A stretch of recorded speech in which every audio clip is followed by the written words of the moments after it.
Hey, this is Diedrich Bader from Phoenix, Oregon, and you are listening to Inside Your Head. Welcome to Inside Your Head. This is Nasty Neil, and I'm joined by James Gros, the lead of Phoenix, Oregon, which we got a festival coming up, April 11th, the inaugural Film Festival Alliance. It's we're going to talk about that in a minute, but it's very cool to have you here. Well, it's great to be here, Neil. I'm so happy that we were able to do this kind of virtual interface, and I'm excited to talk about the film, which I really love, and I'm happy it's finding a bit of an audience. Mm-hmm. I really liked it too. It's the kind of movie I like. A lot of veteran actors, and it's really well performed. It's a nice story. It's a relatable story. Yeah. So I guess really off the for people not aware yet, could you give them an idea of what Phoenix, Oregon is about? Well, it's about a little town, perhaps somewhat off the beaten path. A story about working people trying to get ahead, and then it centers around two friends. The other actor who's so good in the film, Jesse Borrego. Well, he's such a gem of an actor, and was so great to work with. I feel really lucky that I got to get to know him a little bit. And they try to start a small business. And what happens is they look for other financial backers to go into this business. And then probably through some mistakes of judgment, the business goes bad, partially because of transgressions on behalf of some of the people involved in business. And then where that leads them. And then everybody kind of has their own sort of personal story. And I guess my character's personal story is a little bit more revealed. He's mourning the loss of a parent and a failed relationship, and getting to a point in the middle of his life where he's really trying to figure it all out. Mm-hmm. Which I don't know that anybody ever really does, but it's a really I think a movie for the working people. Story about the little guy trying to get ahead. Mm-hmm. What I really liked about your performances, Bobby. Yeah, I agree. What I really liked about your performances, Bobby, is I like that. I think in a lot of movies that could be like a caricature and played straight for comedy, which that's fine, but it's not really what this movie's about. You really portray him as a character with lots of layers. He isn't just a one note comedy guy.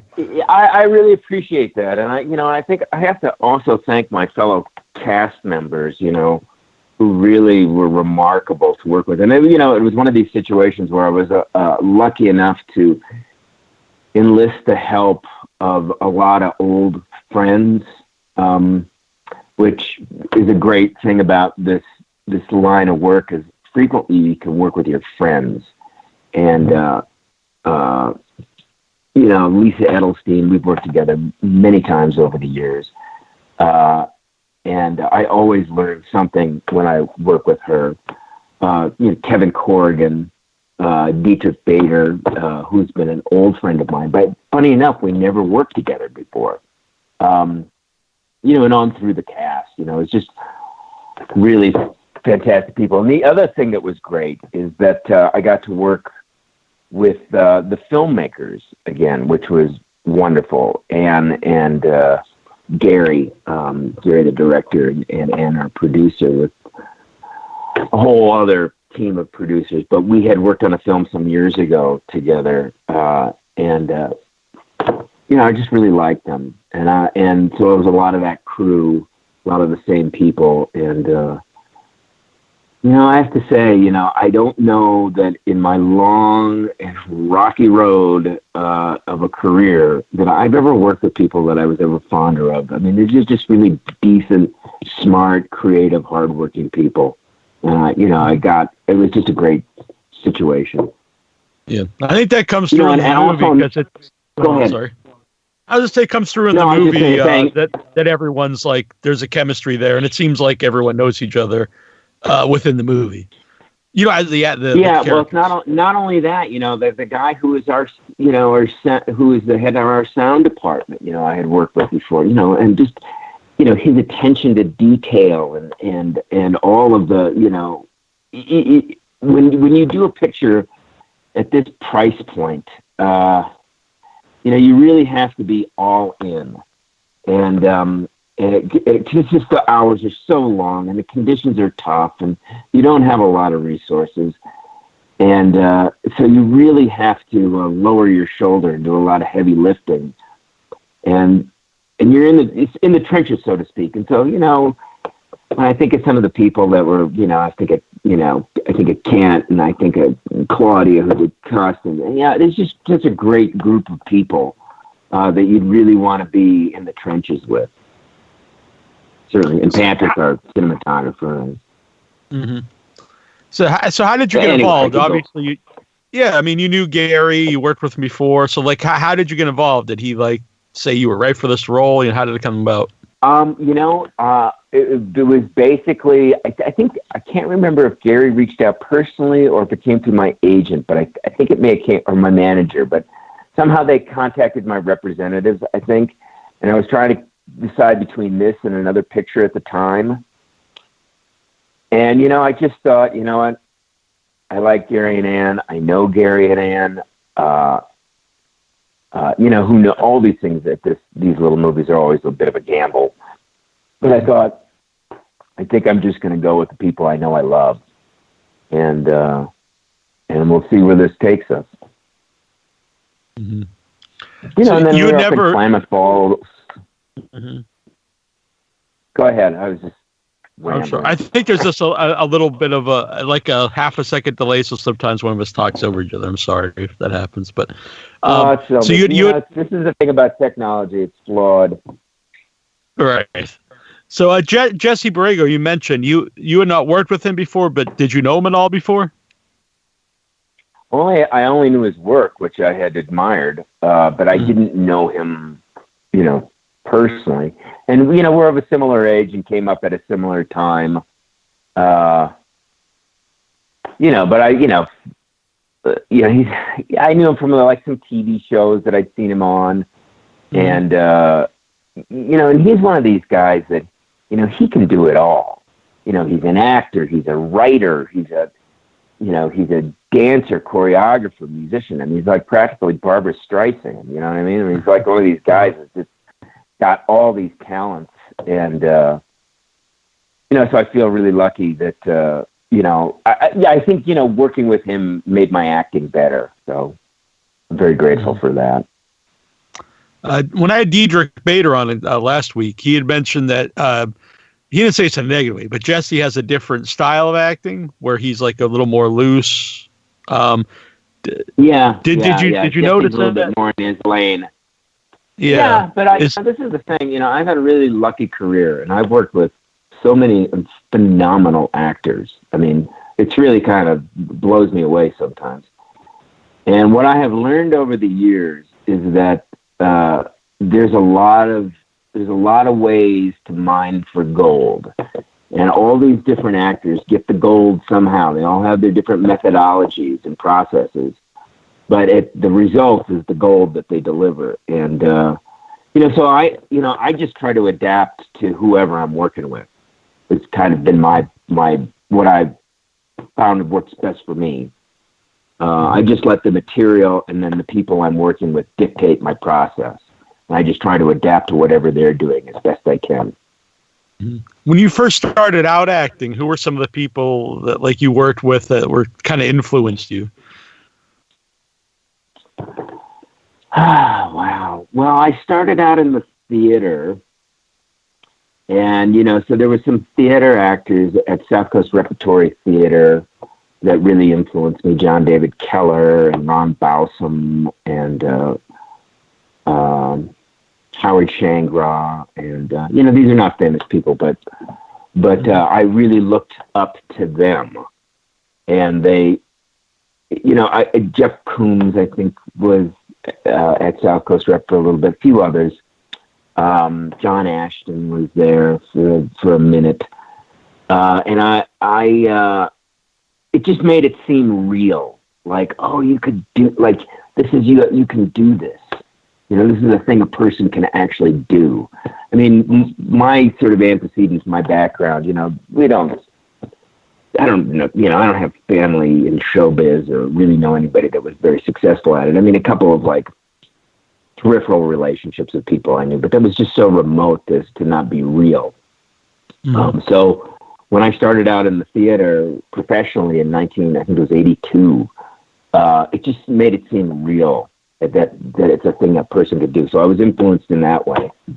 And then actors that I looked up to, going to the movies, actors like John Savage and John Cazale and, all the big actors too, of the time.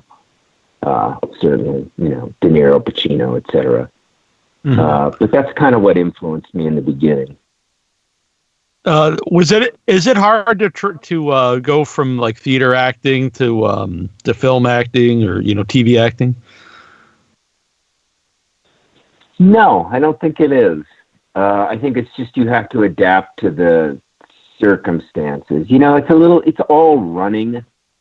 I think with film acting, you have to learn how to work with technology. So and the camera's a little less forgiving, I guess. So you really have to. It's okay. I would say it's like this. So like working in the theater, it's like doing the 5,000 meter steeplechase. You know what I mean? There's going to be a lot of adjustments. It's a long run. But in film acting, it's also running, but it's like the 110 meter high hurdles. You really have to explode and be. You have to work with the circumstances very precisely. Because in a movie, if they can't hear it, they don't see it, it didn't happen. And as you sort of hone your craft, you really learn to work effectively with the technology. You learn about lenses and angles and, how to, just like subtle things about like what you do with props so that it works well with the sound and the microphone. It sounds kind of like ridiculous. And some fine actors I know, never pay attention to any of that. But some other very fine actors I know have a great expanded consciousness, and they're able to take it all in. And what's great about that is sometimes with that kind of expanded consciousness, you make all your takes usable, which is a great help to the editor because they just have more options. But it's a thing you learn over time, or at least it's a thing I learned over time. Yeah. Do you think, you mentioned editor, do you think that's something that's overlooked sometimes? Because that's someone who really shapes, the finished project. Oh, without a doubt. And that's the other great thing about working with somebody like Gary, is he has such a long background in editing. But yeah, that's a truly critical component. In fact, I've been on a number of films where the film is or a performance has been literally created to be compelling in the edit. And, I would say to your question, it's very overlooked and obviously incredibly critical to anybody that makes movies or TV shows. Yeah. And you mentioned about like the technology, and is that something you have to keep up with then? Because, you've been around throughout like all different changes in technology and even just how movies and TVs, put out there. Well, I like to keep up with it just because I think, the more I understand, the better teammate I can be. So I do keep up with it. And I would say that, the way the movies get made fundamentally hasn't really changed since the advent of sound. It's shots, it's marks, it's arranging things within a frame. All that is basically the same, but the workflow has changed radically. The equipment is lighter, faster. Just the process of like when I started out, everything was in camera. There was no CGI, so all effects either had to be created on a stage with some kind of models, or the negative had to be painted, or it had to be, there was no computer generation at that time. Everything was in camera. And then certainly like when you would go, like I remember going back in the early 80s, mid 80s, doing my episode of The Knight Rider and having to, do looping. They used to call it looping, and now they call it ADR for fixes on dialogue. There was somebody on a flatbed. It was film being projected off of a work print. The process was much slower. Now, back in the day when you had these radio mics, the battery pack was huge. The mic quality was very tinny. All this stuff has gotten so much better. I would say the sound department has taken some, everybody talks about the digital revolution in the visual end, but I would say the sound department has gone leaps and bounds from what it was once. Yeah. And then certainly how it's edited has also radically changed. Things that would take months now you can do in days and hours. Mm-hmm. So talk about the change in technology and stuff. And so for your newest film, Phoenix, Oregon, part of that's technology. Part of it's also just what's going on right now. Yeah, you can get it at home through I forget what term they actually use, theater at home, and it's also going to be part of a virtual film festival, which is interesting to me. Well, time couldn't have been better. Oh my exactly. Goodness. Yeah. I mean, I was just kind of like thinking about. I was talking to one of my sons about this this morning about. If any of us could have gone to Vegas to get some bookie to take a bet on our movie opening number 1 on this, right, winning the box office for Friday opening, the odds would have been very, very high. That would have been a good return. But nonetheless, that's all changed as well. I don't think the phenomena of people going to a movie theater is dead. In fact, I think when we finally get through this, people will go back to cinemas. Mm-hmm. And there might even be a little bit of a bump because, if you haven't been able to get that Krispy Kreme donut, you tend to crave it. So we'll see. Yeah. But I think that for movies of this scope and at this price point, doing a simultaneous release, because you're not going to be in a lot of theaters probably with a movie like this, makes a lot of sense.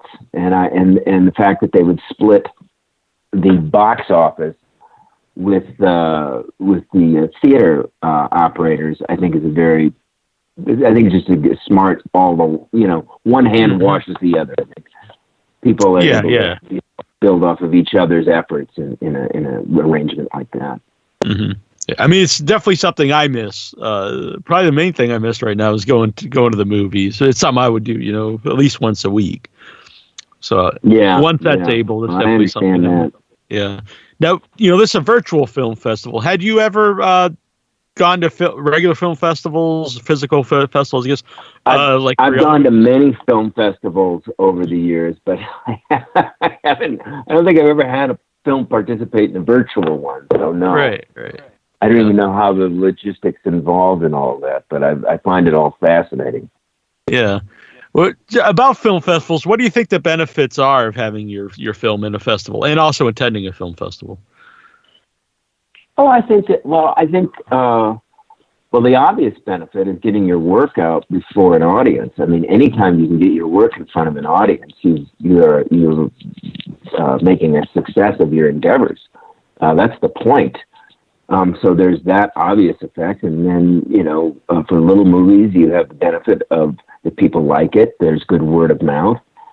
And I think that, that can sometimes be attractive to distributors if you're trying to sell the movie. I tell filmmakers that I work with, when you wrap the principal photography, but everybody's very happy about wrapping it. Oh, isn't that great? And I'm like, hey man, we're just at the top of the mountain. This isn't a success until we're down the mountain, on the helicopter, back to Kathmandu, and on our flight back to the USA. You know what I mean? That's a success. You got to get off the mountain. You got to get back to the airport. You got to get home. And home is getting the movie in front of a paying audience. And that's the goal, which is, it's hard to do. So I think the benefit, film festivals are a very important link in that chain, particularly for movies like Phoenix, Oregon. Mm-hmm. Yeah, I mean, last year I made my first short film, and it was playing festivals. And, congratulations! Thank you. That's I appreciate great. it. And 2 weeks ago, it was supposed to. Yeah, and how it came about was I went to film festivals as press, and then I would meet people, and they liked me, and then they wanted to make something, so we made this short, and it's been playing festivals. And then from there, just made my first feature film, which I had no idea what's going to happen with it at the moment. But 2 weeks ago, it was supposed to play at BUFF, Boston Underground Film Festival, but unfortunately was canceled. Yeah. But was really postponed, I guess. A lot of friends, filmmakers that were supposed to be at South by Southwest or tried that this one or that one, or and unfortunately we are learning lessons in powerlessness. And having to recalibrate our priorities. So, yeah, you're in a big boat with a lot of other people. Yeah, but this too shall pass, and your film will get out and find its audience. It's just we got to wait it out for now. Right. Yeah. But but look at you. So you did this. You went out. You interfaced with other human beings, human to human, made these contacts. And it took you into probably directions you probably hadn't anticipated. And that's another great thing about attending a film festival, the human interaction with other artists. Yeah, I agree 100%. It's, it made friends. Obviously, that's really great too. But, and then actually, made stuff together. And, this last year for me, it's stuff I always wanted to do, but I never, expected it to happen. But, it was all honestly through the film festivals. Yeah, well, see, that's another important conduit for artistic-minded people to cross paths. Because look, you're way the heck out where you are in Massachusetts, and I'm way the heck out where I am in the middle of nowhere, Wyoming, and it's you're not going to maybe engage with as many filmmakers. Given the location restrictions of the place that you're in. So you get it out there. I mean, for me, it's a little bit different, because most of my work, although I still audition for things and sometimes get those jobs, most of the time when I work, it's because somebody's called me up and asked me if I want to participate in whatever thing that they're doing. That's usually, and either it's somebody that's seen me in something that they thought I would be appropriate, or some return customer. But that's when that happens. That's what kind of looks like. Yes. Yeah. When that happens, what is it about either the project or the role that would make you be interested in it? Like, what do you look for in the project? Well, the first thing I look for is just to see if I think I can be helpful. If I don't think I can be helpful, then I always pass. But if I think I can be helpful, then you kind of look at. It's kind of like any job, what are you doing, who are you doing it with, and where are you doing it? And I guess that's the sort of the mitigating factors. First, do I think I can be helpful? And then, who is it, what is it, and where is it? And outside of that, it's all kind of up for grabs, I don't really have a criteria other than I just try and trust that little voice inside my heart. How similar are you to the Bobby character in Phoenix, Oregon? Oh boy, I don't know. I'm not very. I don't think. Yeah, but I don't think I'm ever very similar to any of these characters I play over the years. But I empathize with his story. I do empathize with his story. Bobby's a little more passive than I would describe myself, and sort of idiosyncrasies. But I tried to do what I mostly tried to do is just do what I thought Gary wanted me to do, and work off of like whatever present circumstances.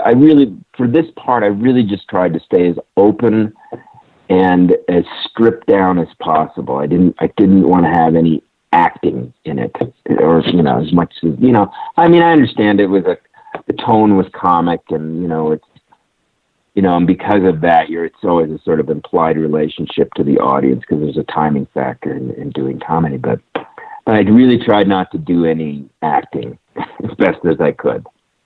I tried to keep it pretty stripped down. What do you mean by that? Well, sometimes, okay, like many years ago, I did a mini series for HBO, Mildred Pierce. And we were doing a period piece based on a book. And in the book, the character that I was playing is a very vividly drawn character, which required me to put on an enormous amount of weight. I mean, I put on like 75 pounds. And I felt like he needed to have... So then he had to sort of do the patois of the period dialect. And, I thought he should have an accent, a somewhat regional accent from... so it just depends. So that's a sort of more extreme version of like, you have to do a lot of things that are not germane to your sort of more recognizable speech patterns and physical attributes. And so that's on the extreme end, and everything is somewhat of a variation. I did a long character turn on a show, Justified, so I had to do this accent from Harlan County, and I've done a lot of different accents over the, so I guess that's the difference, I have an accent too, which I when I do interviews or usually most of my acting work, I choose not to do. So I guess that would be different from myself. Yeah. Justified, really great series, by the way. And how has like the rise of series? Yeah, and such amazing cast, everything. To me, I think like the last 20 years has been like a golden age of TV series. Like, so the rise of TV series and like platform. Yeah, how has that affected you as an actor? All these because there's like so many great roles on them. Well, I guess how it's. You know what? I don't. Let's see. Well, it's affected me more as a viewer than as an actor. As an actor, there's been this work. As an actor, it's just jobs, and you do the acting for the jobs. That hasn't changed so much. And of course, when I started out, they used to make a lot more movies, but they don't make as many movies now, and they make a lot of the same style of movie now, and there isn't. So you're either in, some $120 million movie that's based on a comic book graphic novel story style, or you're in Phoenix, Oregon. I mean, the neighborhood. There's kind of. There's really not much in between. There's a little bit, but not much, and not as many. So the work shifted into this other form, and I think our habits as viewers have changed, and I think that predicated a lot of this movement towards this other medium. Yeah, whole thing of binge with all these, platforms, with HBO Go and Amazon Prime and Netflix, and now all Disney and all these other more traditional outlets are offering their own platforms. It's just YouTube, etc. It's just radically changed the viewing landscape, and it's interesting how high these numbers are now for these shows because it's such a captive audience. And I was talking to a friend of mine who works at a studio yesterday, and clearly this is a business that won't be dying out soon. There's going to be a great need. Initially there's going to be a bottleneck because there's all these shows that have stopped in the middle of production. I mean, I'm on a show now that stopped in the middle. In fact, I was on my way to work and told to go home. Wow. Yeah, literally. Yeah. So there'll be a bottleneck, but then there'll be another wave where they'll have to be playing some catch up in terms of demand. So it's a good time to be making TV shows. Of course, with this gap in revenue for a lot of places, people who are in a poor cash position, there's going to be a lot of little companies that are going to die and we're never going to be heard from again. And I noticed, a number of, when Broadway had to unfortunately close its doors, there's a lot of those productions that won't come back once the lights get turned back on. So there's going to be a lot of casualties, unfortunately. Yeah. There's a couple theaters that I'd go to a lot in Boston that show, a lot of independent stuff and also show a lot of old, movies in 35 millimeter. And both of those are closed. Wow. And, they're asking for donations, so they can reopen sometime. It's really sad to see. Yeah. It's uncertain times for all of that, and I'm hoping, at least with my set of circumstances, I think it's going to be, in terms of people going back to work and in the business that I'm in, it'll be somewhat contingent on where the job is shooting. So say if you're on a job in somewhere in New Mexico, where my understanding at this point anyway, the outbreak level has been on the lower side compared to other places in the United States. Yeah. People shooting there might go back a little bit sooner than perhaps say people, if there was which there's not, but let's say there was a huge outbreak in North Dakota, which there's not, but it would be some time probably, they would wait till that settles down, I would imagine, before they feel comfortable sending people back to work. Yeah. Job shooting in Italy, it's probably going to be a few months out before people go back to work there, and certainly New York, Yeah. And then how people go back to work. I mean, I guess if there's a greater ubiquity of tests, certain people are going to probably have to be tested to make sure they're okay and safe to work with their colleagues. I mean, I work hand to hand, with the people in the costume department. It's a hands-on work situation, where people are adjusting their costume. You have hands-on people in the hair and makeup department. You have hands-on people. So all that's going to have to get figured out. And you're always working in close quarters on a movie set or a TV set, So that's going to have to get figured out. Yeah. So when we mentioned the shows, and you said it had as a viewer. So what are some of the TV series that you like just to watch? Oh, well, my two most favorite lately have been Unorthodox and Babylon Berlin. I've not actually seen either of those. Oh, wow. I'm going to write them down. Wow. Yeah, Unorthodox. They're both on Netflix. Okay. Man, the actors on both of those shows.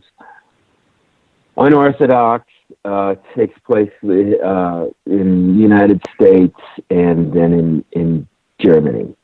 And it's in Yiddish/Hebrew, English, and German. But it's very easy to follow. Babylon Berlin, they're now into their third season. The first season was combined, and that is German language production. So you have to sort of pay attention. But just because of how the certain plot deals are on, it's well worth it, but you have to pay attention on that show. So it might alter some viewing habits. Listen, I'm a big fan of Ozark. And then there's been a ton of documentary stuff that I've enjoyed. I watched one not so long ago, maybe last year, Wild Wild Country, about the Rajneesh phenomena of Oregon back in the 80s. But there's just a ton of great programming. I mean, it's almost impossible to keep up. And I read a lot of books, so I'm always behind, honestly, everybody else.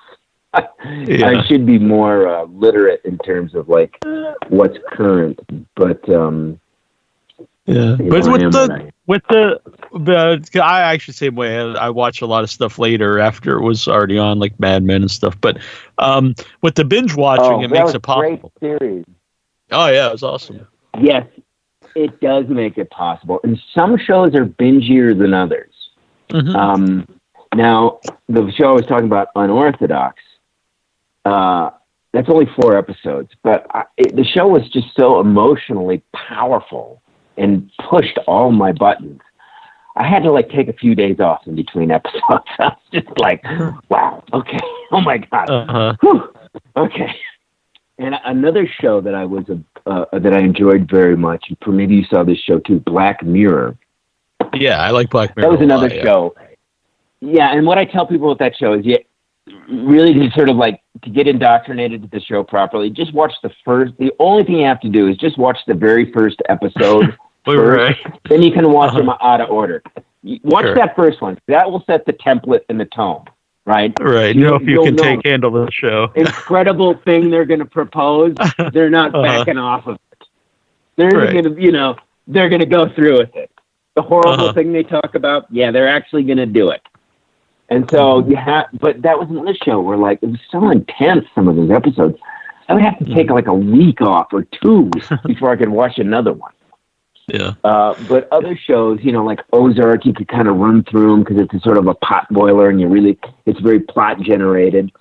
Babylon Berlin, I felt like that, although the last season of it, because I love the show so much, I spaced them out because I was trying to savor it. You know what I mean? Like a candy bar I didn't want to finish. Yeah. I do that a lot, especially when you get to the end. Yeah, it's bittersweet when you get to the end because you got to keep watching it. Then it's like, oh no, I only have a few episodes left. I don't want to not have any more to watch. It's a really weird experience. Totally. I'm gonna say, so I have to space them out. Okay, I only got a few cigarettes left. I gotta space them out. This is a long ride. Yeah. But in the middle, I find myself sometimes I would be up way later than I expected to be because you just I'll watch one more, and you just keep watching and watching. Nice. But I read a lot of books too, but I do the audiobooks because I walk a lot, and I started do that too. I read a lot, and I listen to a lot of audio books. I do that. Yeah, too. I like kind of a game changer. Yeah, I agree. I got started on that. I got started on that probably 20 years ago. I was living in LA at the time, in Los Feliz, and I was doing this TV show for a couple of years that shot down in Manhattan Beach at these stages down there. And there's no good way to get there, right? There's just no good way. The only good way to get there is if you're leaving at 6 o'clock in the morning and you're beating all the traffic. Otherwise, it's a nightmare. And and then it was I was listening to books on tape or books on CD. Right. And, because it made the commute bearable. It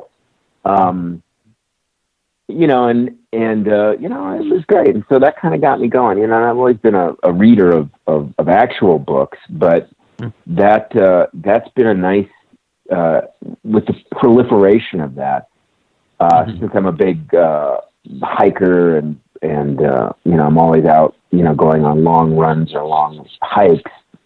I do that all the time. I'm so grateful to audiobooks. Mm-hmm. In fact, that's a good thing about. Recommend. No, just recommend one that you probably listened to already. Mm-hmm. Well, I would recommend them generally, but I would also recommend. This is the first one that I think I can't remember if I've listened to any of his books. I think I mostly read his books, but that writer Malcolm Gladwell did recently a book called Talking to Strangers. Yeah, Talking to Strangers, and it's largely interviews that he does. And so the audiobook, you can read the book, but the audiobook is so enhanced by actually hearing the interview that it's a transformative experience. So I would recommend that book.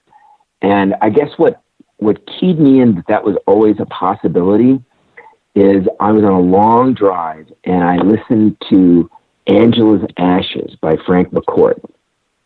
And I had been reading the book, but then I was like, oh, I'll get these CDs and I'll listen to it. Well, it was so much better listening to him read the book because you had his great voice, this Irish voice. And then he would, when the father's dialogue would come in, he would do his North Irish accent, which of course you're not getting in the book. And then when the songs that are italicized in the book about, Cahonan and all these Irish, mythic figures, he would sing the song, so it was such a great enhancement. I was like, oh, wow, this can really be good. Now, granted, if it's not a good reader, the book is a bit of a disaster, but yeah, it is. Yeah. But I find that rare. I find most of the people that they get to read these audiobooks are fantastic. Mm-hmm. Yeah, I agree. I always say that on the show, and it's like almost like it goes without saying, but like I said, if they're not interesting to listen to, it can really take away. But primarily they usually are. There is a website I use once in a while because it's all like free domain stuff, so it'd be like really old books. Like I listen to Frankenstein off of it, and so it'll be like people who record themselves, and they're really hit and miss depending, who would upload it. Yeah, well, I guess it's probably a little bit. You do get what you pay for. So, right, it is a free site. For all your listeners out there, a great gift idea is a subscription to Audible. I agree. I have it on my phone. I think I support them. Yeah, I'm not getting anything from them, but yeah, I listen to Audible all the time. I wish you were. I wish we both were. But it's good. Yeah. And I used to download from Apple too, as well. Over the years, depending. That's somewhat shifted. Yeah, the last one I started to, but I had to change it. I just stopped listening to it because I was like, I've never read The Stand by Stephen King. I always want to read it, and it's like a runtime of 48 hours. So I was like, this is a perfect time. And so I started listening to it while I walk around here, and it's all about, this disease taking out mankind. And I'm like, I don't think this is a good read. God. At the moment, I'll put that off for later.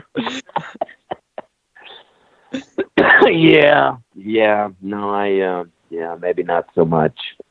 Yeah, maybe not. People so much. thought I listened to it for that reason because I put it on Facebook, and it was just coincidence. And then I was like, oh, I see why they're saying this. Yeah, this isn't.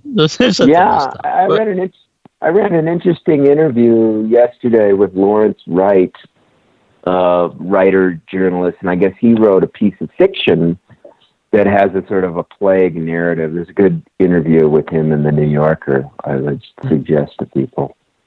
Yeah. He's a writer I've liked for a long time. What are you doing currently, like just to stay, not necessarily acting or anything, but what are you just doing? Well, I live in the mountains in western Wyoming. Most of my family has come back to stay with me here while we ride this out. So I kind of go, a lot of what I do is not all that much different than I would be doing anyway. I hike in the backcountry, I ski in the backcountry, it's a little bit more limited, because restaurants, most of them are shut down. There's only food for takeout, but if you want to go to the local gym, they've closed that. But people kind of get out and they're going fishing on the Snake River, and they're hiking up in the mountains. Because I live in a small town, there was a little bit of a, the very beginning of all this, people kind of acted sort of silly and bought all the toilet paper and bleach and whatever. But that's all gone away. You can get anything here. Anything. And I mean anything. In fact, because I lived in a small town, when we went to the grocery store the other day, they were handing out bottles of free hand sanitizer to everybody. Oh, wow. You know what I mean? So it's just it's different, whatever. It's different here. Not to say that we don't have people getting sick and that you don't have to be, careful with your hand washing and hand sanitizing, and probably should wear a mask in public and all of the protocols that are out there. But, it's still relatively low compared to other places that it's faced just incredible challenges. Yeah. I'm lucky too to live in a small town. I could still go for my walks every day, and it's very similar, I think. Yeah, probably not quite as. I mean, I'm in contact daily with friends in New York. I'm in contact with a friend in Italy. I'm in contact with friends in Los Angeles. I'm getting reports of how people are navigating all of this. But, like the Queen said, we are going to get through this. We will see our friends. We will meet again. I don't know where, don't know when. But I love the Queen. Yeah. I mean, I don't know a lot about her, but that's another good show I've been watching, The Crown. I've heard of. Yeah, I've wanted. There's so many shows out there. Like you mentioned, that it's hard to watch everything. Cup of tea, shall we say? But I really enjoyed that too. I mean, the first season was quite good. And then the second season got even better. And then they do a cast change because they kind of do a little leap in time. But these actors are just so good. I'm just so blown away. I'm so humbled by the quality of the acting. And I would say, The Crown, the actors are phenomenal. The actors on Ozark, they're just amazing. These actors I saw in Babylon Berlin and in Unorthodox, I mean, I'm just humbled. I'm just like, oh my God, what is it like to be so freaking good? It's incredible. So it's a really lucky time. I mean, there's really some amazing work being done. Yeah, I agree. And you mentioned both those were great. Go ahead. You just said you mentioned both those were German language, and I think with like Netflix and I like horror movies, so Shudder shows a lot of international horror movies. Yeah. And it's a really good time to get stuff that you probably wouldn't have ever seen otherwise, because when would have seen a German series, probably wouldn't have ever played anywhere. Well, but I think that the upshot of all of this exposure to work that you wouldn't normally engage with, like you were using the example of going to the film festival, I look at these actors in these shows and I just think, oh my God, this is so inspiring. You really want to like bring your game up a level when you see these people work. You're like, oh my God, they're so good. Oh my God, I really need to work harder. Yeah. You know what I mean? Well, that's nice that you that you're a fan of the horror genre. I have a very dear friend, Larry Fessenden. I know him. I know. And he's very immersed in that world. Anyway, we met doing a picture together in Iceland about 1 million years ago called The Last Winter, which I really think is a wonderful picture if anybody gets a chance to see it. And Larry's work as a director is phenomenal. In fact, we made another movie together, Larry and his son and I, and this was the second movie that Larry and I acted in together. Larry produced the film and his son directed it. The first one was Stray Bullets, wonderful little picture. And the other one that's coming out is called Foxhole, which is also a really interesting study on sort of war, race, sexual politics, et cetera, et cetera. And anyway, so it's great that I like that you like that genre. It's not I don't care for it myself. I'm too sensitive. But Larry, my dear friend, is a great creator in that genre. And then isn't it great that you get exposed to all these things? Is your picture that you made is that of that? That's great. The short film isn't, but then we made a feature film which is being edited right now. That's a horror movie. Oh, that's terrific. That is. But terrific. I got to see Larry's latest movie, Depraved, at Buffalo Dreams Fantastic Film Festival last year. That was great. That movie that I love. First of all, I'm a huge fan of that movie. Love that movie, and I am a huge fan of that actor. Oh God, his name just went out of my head. who's the lead, who plays the Frankenstein character. What is his name? Because I just worked with him. He's in Foxhole. Alex Bra. Yeah. Okay. He's in Foxhole. And actually, Josh Leonard, who's in the picture, another great guy, great actor, such a smart guy. He and I worked on a movie together called Bitter Feast, which I guess would be in the horror genre, that Joe Maggio directed, that Larry produced. And he also acts in the movie a little bit as well. But I loved Depraved.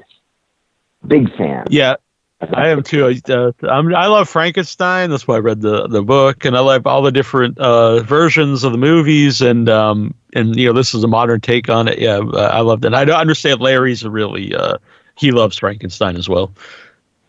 He does, but and Larry and I we've had some discussions over the years. I like the sort of the concept of Mary Shelley's book, but I'm not a fan of the book, honestly. I don't think it's that great.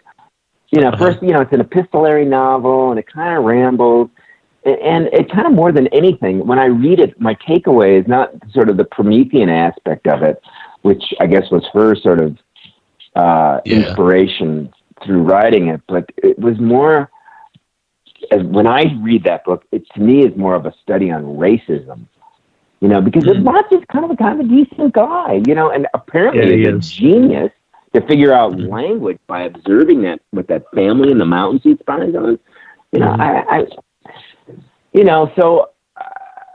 I'm looking forward to the study of Frankenstein through the lens of race. I think would be an interesting way. But the book is always, when I read the book, because I'd heard about it for years, and then I finally read the thing, and I was like, which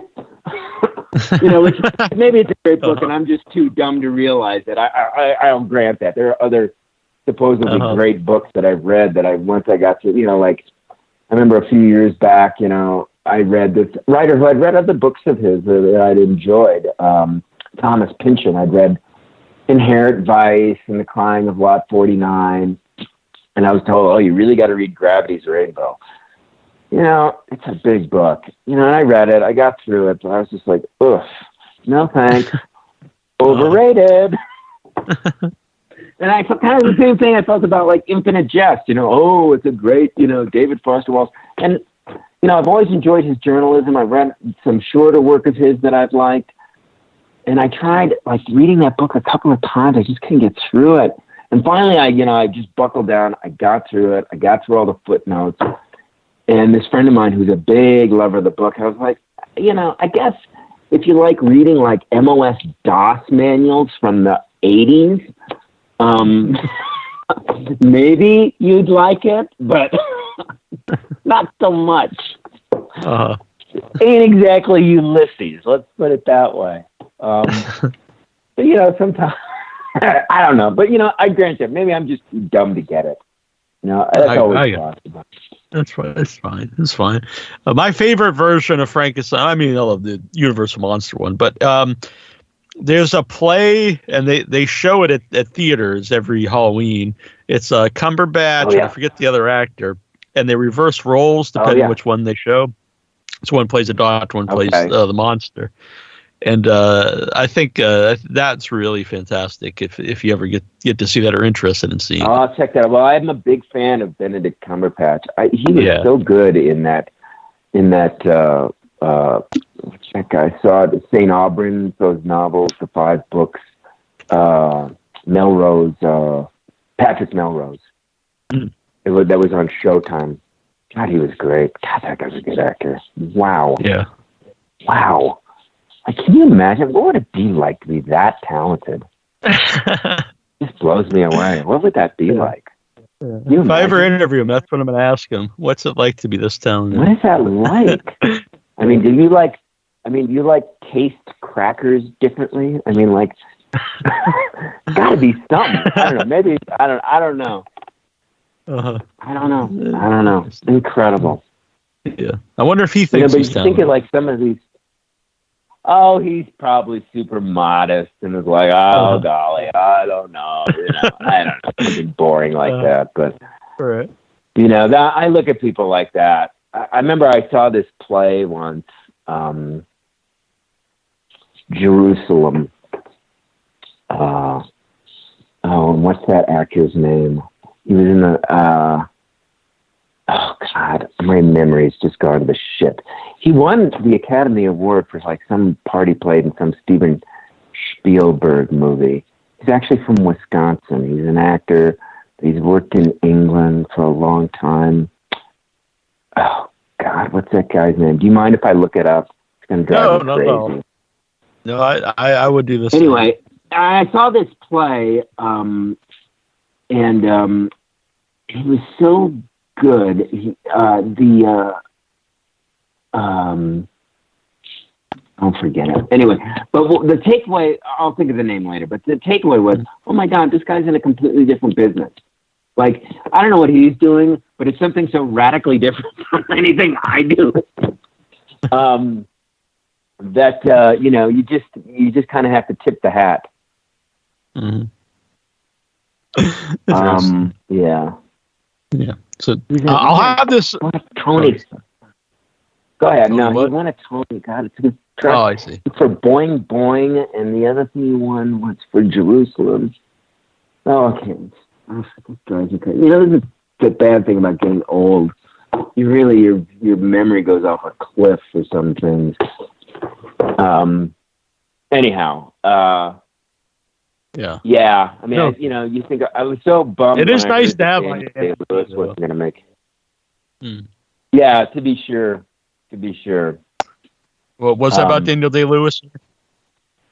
Well, it was just such a bummer that he retired. Oh, he did?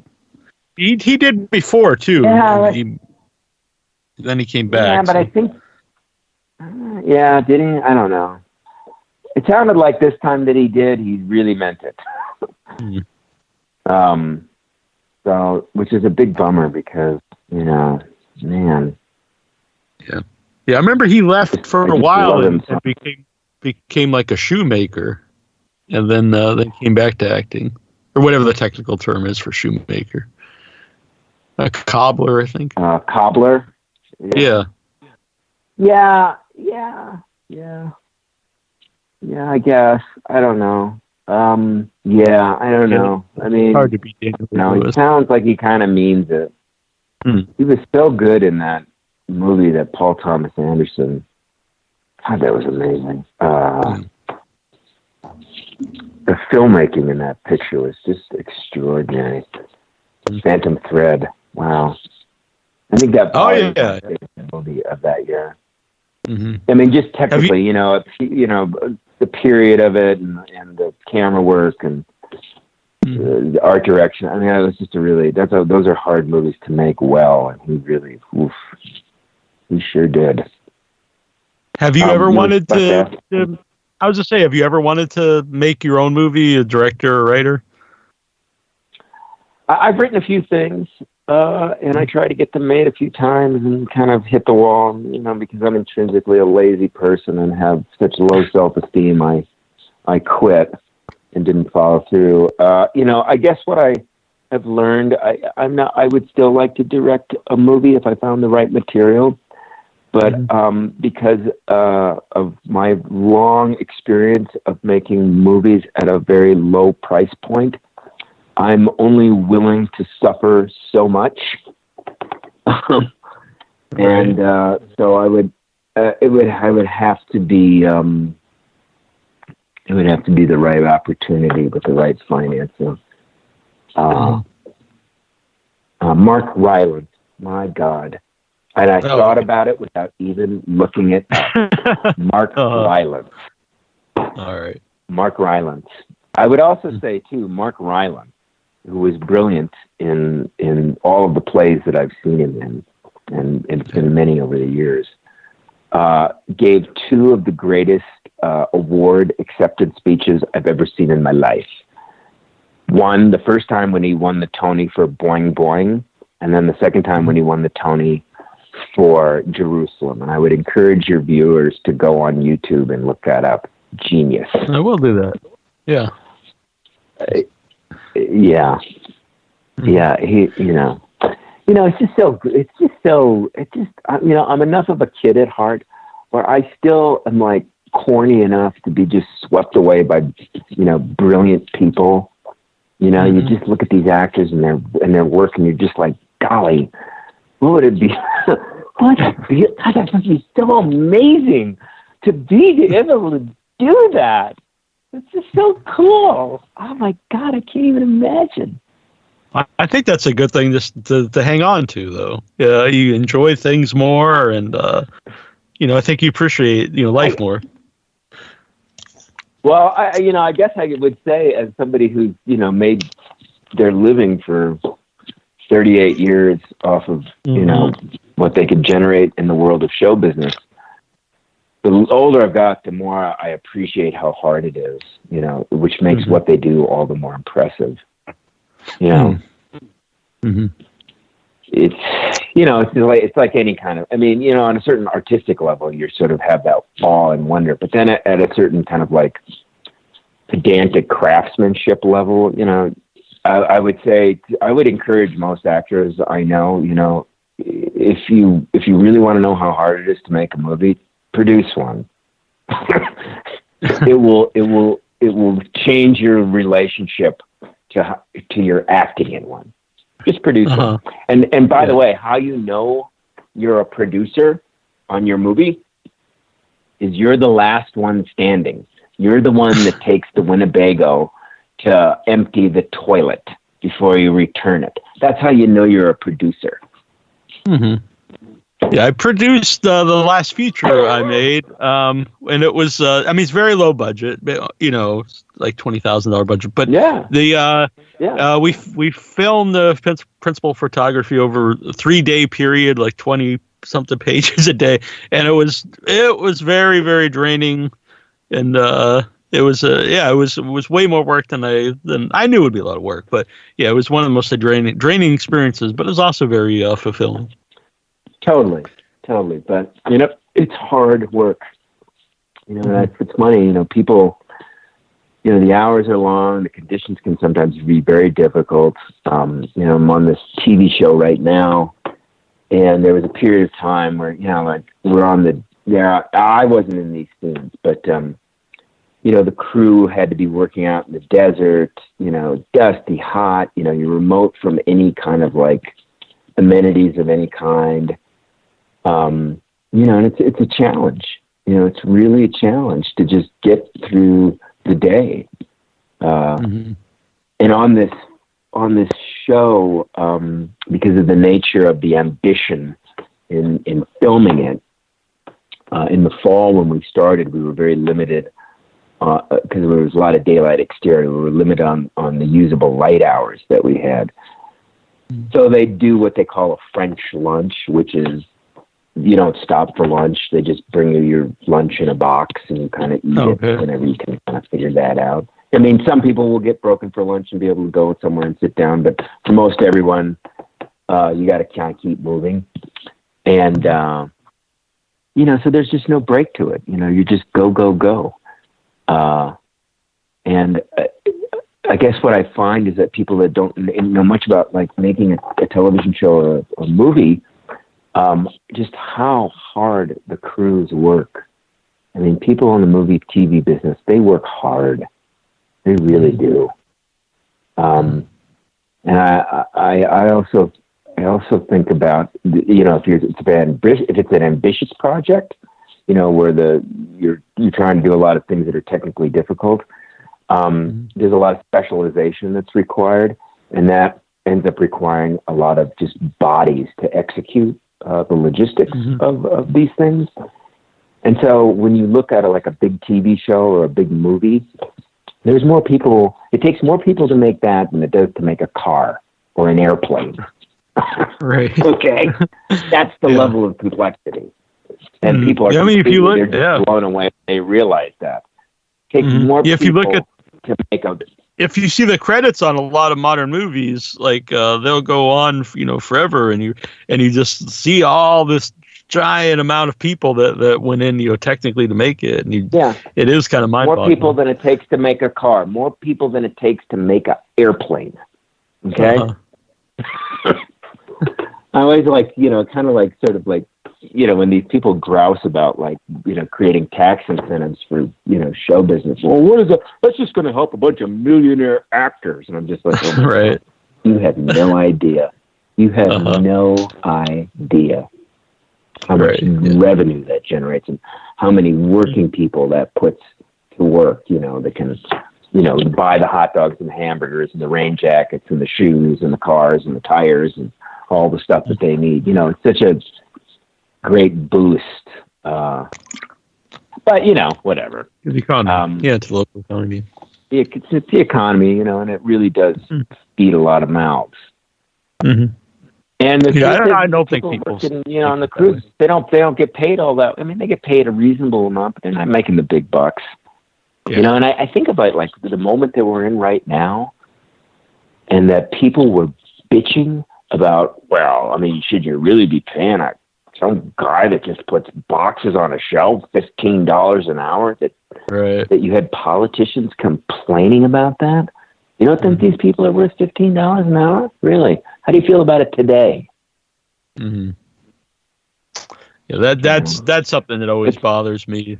Like, they just flip a burger or whatever. It's just like, if you work a full-time job anywhere, if you're away from home for 40 hours a week, you should at least make enough that you can make it. You have My suggestion to those people is you do it for 40 hours a week and then come talk to me. Mm-hmm. Nobody bitching about the Walmart cashier making $15 an hour now. Mm-hmm. I don't hear anybody saying that she's overpaid, right? That's right. Mm-hmm. Absolutely. Yep. Or that lone rest short order cook, who's making food to go for people that, can't always cook at home because they're working a full-time job doing something. There's like, there's still people working. Lights still got to stay on. This guy at the phone company, he's still going to work, Yep. Et cetera, et cetera. And the people at the grocery store, and they're around all these people all day, Yeah, they're showing up. They got to go to work. Mm-hmm. Mm-hmm. Bus driver in downtown Boston, he's there. He's working. Yeah. I just saw a lot of them tested positive for the virus for the MBTA up in Boston. Yeah, I'm not surprised. A lot of the bus drivers. Yeah, I think it was 10 bus drivers. I'm not surprised. Mm-hmm. I'm not surprised. You want to tell me he's not worth what he's getting paid? Come on. But these things get lost. Mm-hmm. I like I said, it's a great time to really recalibrate, priorities and values. So we're sort of lucky to be in the time and space to be able to do that. So you're a budding filmmaker. Has this always been a seed within you? I mean, what's your plan with that? It was, it was something I'd always be interested in. But I didn't, really have any connections or anything like that. And then, so we made a short film last year, which I'm like this. It's weird to explain. It's a quote unquote documentary. It's a mockumentary about the loss of my belly button. Oh, nice. So for that one, I'm the actor. It wasn't scripted or anything. I just made the lines up, and it's very. I enjoyed quite a bit. Like Fessenden, he's often the actor, the director, the writer, the producer. So it was directed by my friend Michael. Directed that one, Michael Epstein. And, good. Okay, good. That's good to have help that way. Yeah. Yeah. That'd be a lot. And so it was his idea because I had this big surgery, and it was really life-threatening. And part of it was I wouldn't have a belly button after it, and so he thought it would cheer me up. He's like, "Well, let's make a documentary about it." He's like, and then afterwards, when we've done Q&As, he's like, "Neil was going through this terrible surgery, and instead of being like supportive, I was like, oh, let's make a documentary about it, and make fun of it." So, but that definitely did help me quite a bit getting through it. So, so that from there, that was done really well. It's really strange for me because it's won both funniest at festivals and best documentary at festivals. So I don't know if they think it's a real documentary or I don't know, but that's very. Well, listen, I remember many years ago, a friend of mine's wife, lovely girl, maybe not the sharpest, knife in the box, but had to explain to her that Spinal Tap those were actors, right? Acting. Uh-huh. So sometimes, when you really do it well, you get it over the top. Yeah. So he liked me in that, and then he was doing a feature in December, and he brought me out. He's like, you could. Well, one thing he said, you could do. Will you do BTS footage? I was like, yeah, absolutely. I had no idea what BTS footage even meant, so I had to Google that afterwards, behind the scenes footage. So yeah, that's another thing that Fessenden does on all his movies. He loves a lot of that BTS. I don't know if we did that on Phoenix, Oregon. Maybe we did. We probably did. I can't remember. Yeah, seems to be ubiquitous on movies now. Although they haven't done it on the last couple of TV shows that I've been on. They only do sort of sit down stuff with the principals and not so much behind the scenes. And so they had a very small role that they did, and he's like, "Will you mind playing this?" I was like, "Yeah, that's cool." And so everyone really, I'm not trying to put myself, but everyone really laughed it's Backwoods Bob. He's like this weird guy out in the woods, and no one knew how I was going to play it or anything. And so the other actress was like, "Do you want to read lines with us?" And I was like, "Okay, I've never read lines before." And so no one heard the voice or anything I was going to do and the mannerisms. And so and everyone just started cracking up. And so they slowly added more and more of this character into the movie, which which is good by me. I mean, it made me feel good. Eventually he was just like, just film Neil making stuff terrific. Up. We'll stick it in the movie. And then the second movie we did was actually, both of us came up with the idea together, and I was much more involved in the actual filmmaking of that one, which is also a mockumentary, which I think I like that kind of idea.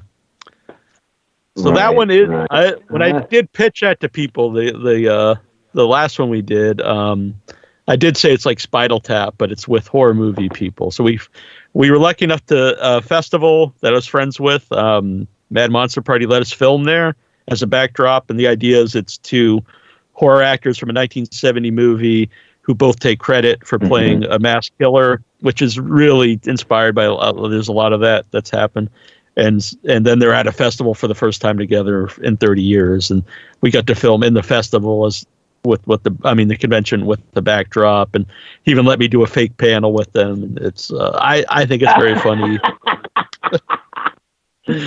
Oh, that's great. I love it. You know what? Make films, not war. That's great. Right. That is great. Oh my God. So funny. It's very funny. What else? Do you have any other questions I can answer? Well, I want to let people know, and I'll have this on the website too, so they can click on it. To watch Phoenix, Oregon, you can either go to the festival. Yeah. You can do the festival on April 11th, which is very cool.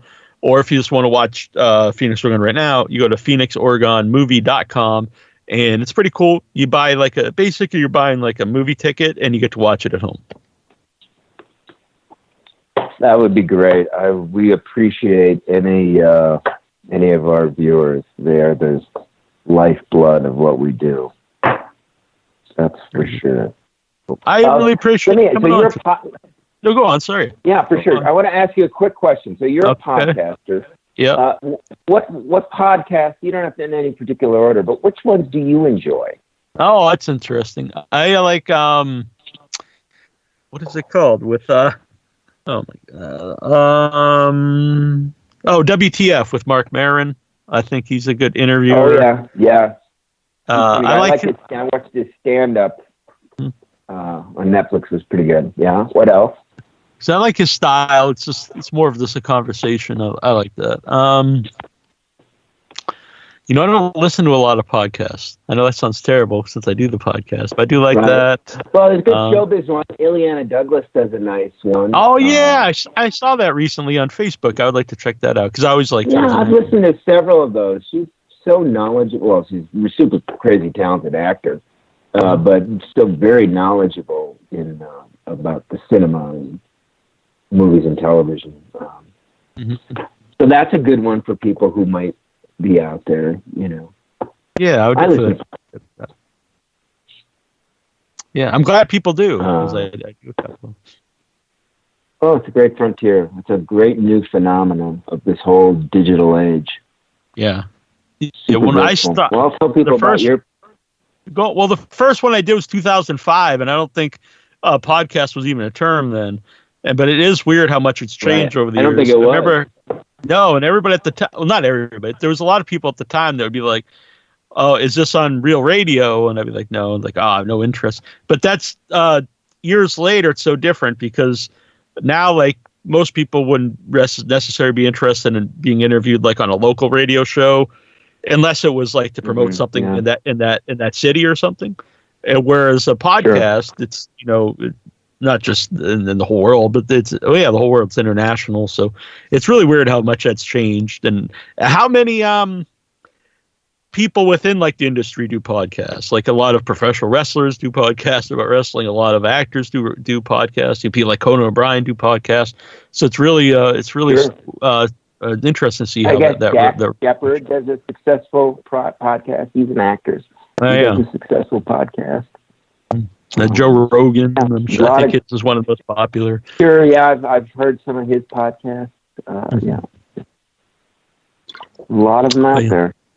Yeah, but they're fun to do. It's led to a lot of cool experiences for me. So I've hosted panels at conventions. I listen to the BBC In Our Time. They do a podcast. That's really good. I listen to also History of Literature. That's a good podcast. Yeah, I recently cut my thumb, and I had to go to the ER, which I didn't. I really didn't want to go, but it was cut very bad. And my doctor at the ER does a medical podcast, and I was just like, wow, everyone really does a podcast. But it was really interesting, and I just started talking to him about podcasts for some reason while he was. I don't do a podcast, although I appear on them. There's another good showbiz one. Is Brian Koppelman. There's a good podcast. He's the co-creator of Billions, among many other fabulous shows. That's an interesting one for people who are interested in things related to the entertainment. Yeah. Gilbert Gottfried does one, and he'll have some interesting guests on. A lot of like people from obscure movies. So I kind of like to listen to that depending who's on. Like he had Dick Miller on, which before he passed away, which I thought was really cool. Oh, nice. Well, my favorite podcast, hardly podcasts anymore. This guy at Stanford, Entitled Opinions. But he's been dark for I think about a year, and he's like he gets a spectrum of stuff, but it's more of actually it's hard to even encompass what he covers. It's so vast. But on one because he's a Dante scholar, you might be talking about Italian literature, and then on another podcast, psychedelic music of the '60s, or you might have like a philosopher like Peter Sloterdijk, and you're talking about Friedrich Nietzsche. It covers a big spectrum. So that's what's great about podcasting. You have all these niche interests of subjects you wouldn't ordinarily find, which I really appreciate. Because in a way, the entertainment business is going to have a voice. Sports certainly is going to have a voice. But, where are you going to go to, like, listen to a podcast on, the Decameron? Right. Yeah. Nowhere. But now you can. Yeah. Or, some, like, form of, the Welsh language, and now you can get a podcast in Welsh. All these things that you wouldn't have been able to access.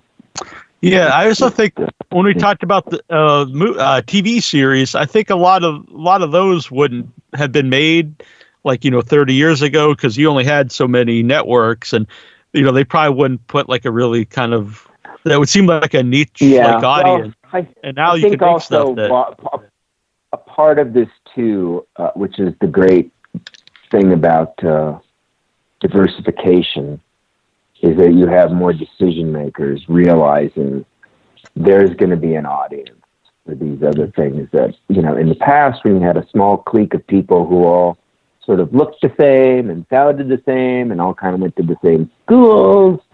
You know, they became the tastemakers, and the lane for that taste was fairly narrow.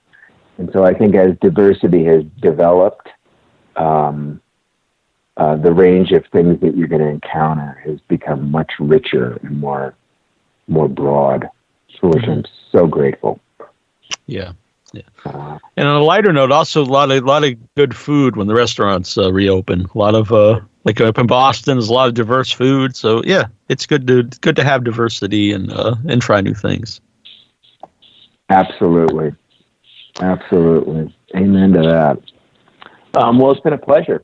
Yeah, I've had a great time. I appreciate it. Yeah, I appreciate you coming on. Yeah, and spread the word. Phoenix, Oregon. The little movie that could. Yeah, I loved it. It's definitely a movie I liked. And I had Diedrich on, I had Jesse Borrego on, and I had you yourself on. So it's been, I've been really liked the movie, and it's fun to talk about something that you like and try to get other people to check it out. Yeah. Well, Jesse's just, such a remarkable person anyway, but here's a little known fact about Diedrich Bader. He plays on the master level of the French game boules. Oh, really? Similar to bocce. Most people will know bocce, but he may be considered, he may have sensei status as a boules player. So there's that. All right. Well, if he returns, I will bring that up. Okay. Okay. All right. Well, you take care. Great chatting with you. Yeah, it was awesome. Okay. Have a good rest of the day. Okay, you too. Bye-bye. This is Jesse Borrego. Come watch my new film, Phoenix, Oregon, at phoenixoregonmovie.com. And this is